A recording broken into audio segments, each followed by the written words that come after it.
Europe Soir, le 18-20. Julien Bugier. Et ce soir, dans le débat du Club des Idées, on va parler d'une passion française, la passion du baccalauréat, le fameux bachot, qui se déroulera cette année dans un contexte évidemment particulier, contrôle continu, avec seulement une épreuve de philo en présentiel et un grand oral, ce qui relance le débat évidemment sur l'utilité du bac. On en parle depuis longtemps, faut-il supprimer le bac, comme le réclament certains? Le débat sur le niveau des bacheliers dure depuis bien longtemps maintenant, mais est-il toujours adapté ce bac à notre société, ou doit-il rester un rite de passage immuable?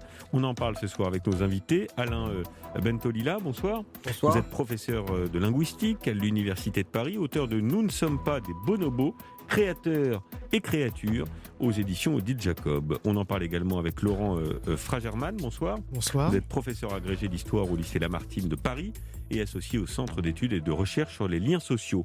Et puis on retrouvera également Robert Colonna d'Istria, bonsoir. Bonsoir. Vous êtes historien et auteur de la grande histoire du baccalauréat aux éditions Plomb. Alors d'abord, je commence avec vous, Laurent Fragerman. Est-ce que le bac est toujours un diplôme qui a de la valeur ou c'est devenu vraiment un rituel en somme de fin d'études ? Bien sûr, c'est devenu en grande partie un rituel parce qu'il a été digitalisé au fil des années. Donc forcément, on arrive petit à petit, notamment par des pressions sur les correcteurs. Donc on a une inflation de mentions absolument extraordinaire. Quand vous dites pression sur les correcteurs, ça veut dire qu'on tord le bras un peu aux correcteurs pour qu'ils aient des notes sympas, pour que le plus d'étudiants possible, de lycéens possible, soient admis ? Tout à fait, et donc ça a des effets concrets. Et puis par ailleurs, on a mis en place des systèmes APB puis Parcoursup qui font que, parce que le bac joue en aval et en amont, et donc du point de vue de l'orientation, finalement, elle se jouait avant les résultats du baccalauréat. Donc dans ces circonstances, oui, le bac a perdu beaucoup de sa vitalité, et c'est pour ça qu'on est face à une alternative, je crois. Soit on change complètement de système, soit on le modernise. Oui, alors on va parler des clés de solution et puis des évolutions possibles. Alain Bentolila, vous partagez ce qui vient d'être dit d'abord. Et est-ce que c'est la raison pour laquelle le bac cristallise quand même autant les critiques et les mécontentements ? Il reste quelque chose d'important pour bon nombre de nos jeunes et de leurs parents. Et quand on les voit se précipiter pour voir si leur nom est sur la liste, on ne peut pas douter une seconde que ces jeunes attachent une importance particulière. Mais est-ce que c'est un symbole ou ça a une vraie valeur ? À mon sens, c'est plutôt un symbole. Ça devrait être la démonstration ou la monstration d'un ensemble de compétences, c'est-à-dire ça devrait couronner une scolarité. Mais couronner une scolarité, ça voudrait dire, si vous voulez, que quand ils arrivent chez moi à l'université, je puisse compter sur un ensemble de compétences qui soient des compétences sérieuses et fortes. Oui. Or, ça n'est pas le cas.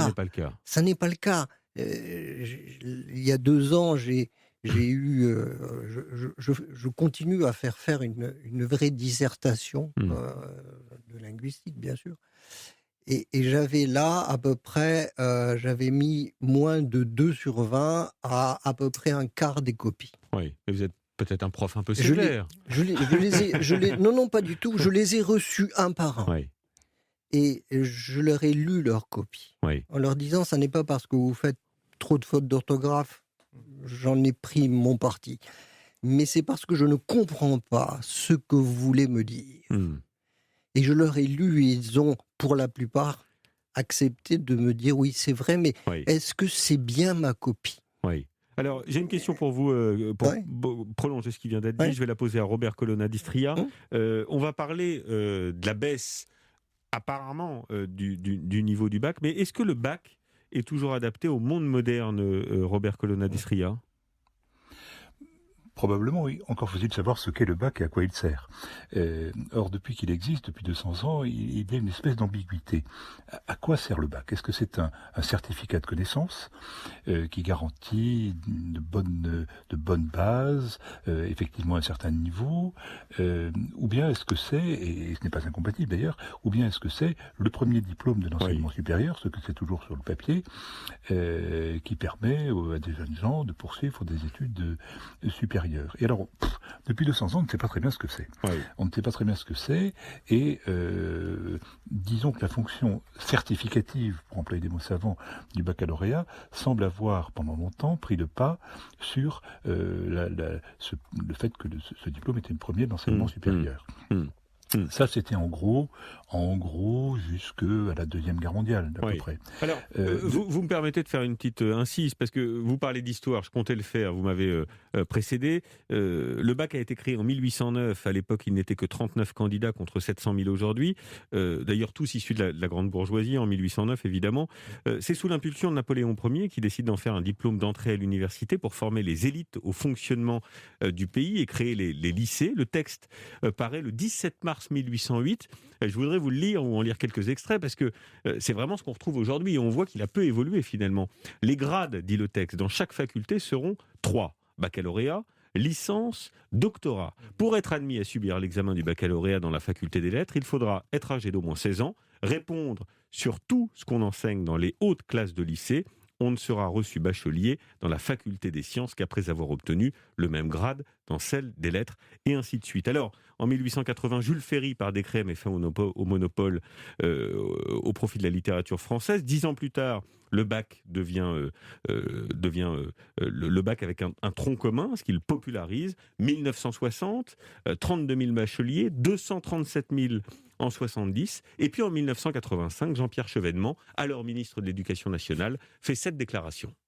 Je pense qu'il n'y a pas de meilleure réponse que le gigantesque effort de formation que nous avons entrepris à tous les niveaux, et j'y insiste de manière cohérente, parce que vous pouvez regarder toutes les mesures qui sont prises, elles participent toutes d'un même objectif: porter à 80% la proportion d'une classe d'âge qui peut aller au niveau du baccalauréat, contre à peine 41% aujourd'hui. Oui. Alors on n'y est pas tout à fait, hein. En 2021, on n'y est pas tout à fait, puisqu'on est, Robert Colonna d'Istria, aujourd'hui à peu près 60%, un peu plus, d'une classe d'âge qui obtient le baccalauréat. Oh, peut-être un petit peu plus quand même. Je pense que 60%, vous êtes un peu chiche. Mais la question que 64%. vous posiez... 64%. La question qui est posée en réalité dans le débat depuis quelques années, celle que vous évoquiez il y a un instant, est celle du niveau des bacheliers aujourd'hui comparé à ce qu'il était il y a 100 ans ou 50 ans, etc. Et moi j'avance l'idée, jusqu'à 1940, il y avait 2 à 3% seulement d'une classe d'âge qui était titulaire du baccalauréat. Et moi j'avance l'idée, tout ça n'est pas très scientifique, que si on prenait les 2 ou 3 meilleurs pourcents des bacheliers d'aujourd'hui, on aurait des niveaux exactement comparables à ce qu'on avait il y a 100 ans. Et les difficultés se posent, les difficultés qu'évoquait M. Mantolila il y a un instant, se posent du fait de la massification de ce diplôme. Et là, le baccalauréat n'est pas tellement en cause. C'est une politique générale d'éducation, qui sont des choix vraiment politiques qui ont été faits en France au lendemain de la Deuxième Guerre mondiale. On a décidé de démocratiser massivement le système de formation, et on a décidé de l'uniformiser, c'est-à-dire de faire venir tout le monde vers le même diplôme, le baccalauréat. Alors, on marque une première pause, si vous le voulez bien, Robert Colonna d'Istria. On se retrouve avec nos invités, 19h25, et on continue de parler de ces évolutions du bac. Nécessaire, disent certains, tout de suite. Avec la suite du débat du Club des idées, ce soir on parle de cette passion française qu'est le baccalauréat. Faut-il le réformer? À quoi sert aujourd'hui le bac? Est-il d'utilité publique pour les jeunes, pour les lycéens et pour préparer aux études supérieures? On continue d'en parler avec nos invités. Je voudrais d'abord vous faire partager ces quelques réactions au micro Europe 1. C'était en 1979 à Lille, à la sortie des épreuves, et déjà à l'époque, les élèves disaient ceci. Ça permet d'entrer, quitter l'école, quoi. À part ça, je sais pas à quoi ça sert vraiment. C'est un examen à passer, comme ça, il faut l'avoir, quoi. Mais de toute façon, on peut rien faire avec, on peut rien faire sans. Je sais pas si ça sert à grand chose, mais enfin, quand on l'a pas, on n'a rien non plus. Voilà, c'est pas fou, Laurent Fragerman. Quand on l'a, Alain Bentolila, quand on l'a pas, on n'a rien. Et en même temps, ça sert pas à grand chose. C'est intéressant d'écouter ces jeunes, parce que c'était il y a 41 ans, ça. Mais c'est vrai, ils disent vrai. Mais la vraie question, c'est quoi? C'est que on a massifié l'école à un moment donné, alors que c'était une école qui était une école extrêmement sélective. L'examen de bien sûr, l'examen de 6e saute, le brevet élémentaire saute, et tout le monde arrive au lycée. Oui, mais je vous disais tout à l'heure, 237 000 bacheliers, il y en a 700 000. Réponse de l'institution. ça n'est pas nous allons prendre les mesures et donner les moyens de démocratiser l'école, c'est-à-dire effectivement de donner une chance égale à l'ensemble de ce nouveau public. Non, on fait comme si tout le monde avait réussi son parcours scolaire et on fixe la barre à 80%. Mais, Laurent Fragerman, il est vraiment si mauvais le niveau aujourd'hui des bacheliers? Parce que je regardais dans les années 40, il y avait déjà un débat à propos du niveau du bac. On disait la participation aux épreuves d'un trop grand nombre de candidats médiocres a pour résultat inévitable d'abaisser le niveau de l'examen. C'était un chercheur, Jean-Baptiste Biobetta, qui disait ça à l'époque. Ça n'est pas nouveau. À chaque époque, son commentaire sur le bac et son sentiment que c'était mieux avant, en somme.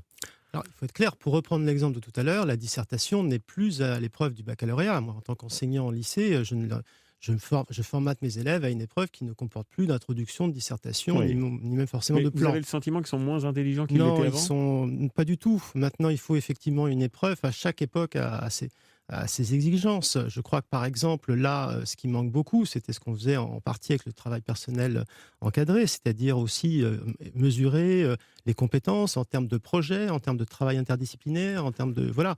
Donc, il y a ça qui manquait dans le baccalauréat, et qui n'existait que partiellement, ça disparaît complètement. Et il faut quand même dire une chose, c'est qu'aujourd'hui, le baccalauréat est la seule manière de juger l'élève sur ses résultats scolaires, et pas sur son territoire, pas sur le lycée d'où il provient, pas sur son milieu social. Il vient de telle école privée parce que ses parents ont pu se l'offrir. C'est un examen anonyme, national, et c'est pour ça que dans les pays voisins, dans les pays de l'OCDE, on a une augmentation, c'est-à-dire qu'on a eu 10 pays de plus qui ont adopté des procédures proches de celles du baccalauréat français, c'est-à-dire que nous sommes devenus un exemple parce que justement il y a cette exigence-là. Mais ça ne nous empêche pas d'avoir les plus mauvais résultats à toutes les enquêtes internationales. L'enquête PISA notamment. PISA, Pearls, etc. Mais un mot, rentrez au cours préparatoire, vous prenez les élèves qui ont le plus de mots et les élèves qui ont le moins de mots. Ceux qui ont le moins de mots culminent à 400. Ceux qui ont le plus de mots en ont plus de 2000. Ils traînent ce retard pendant toute leur scolarité. Ils arriveront au collège et le collège les matraquera. Ils continueront et ils passeront, pour certains, ceux qui n'ont pas été mis sur les voies de relégation, ils passeront leur bac. Qu'est-ce que signifie le baccalauréat quand la machine infernale de reproduction sociale est lancée à toute vitesse? Rien. Je veux dire que c'est de la poudre aux yeux. Vous voyez ce que je veux dire? Et c'était facile pour les ministres de dire 80% parce que ça donnait l'illusion finalement d'une réussite globale. La réussite au bac aujourd'hui, justement, c'est 98%.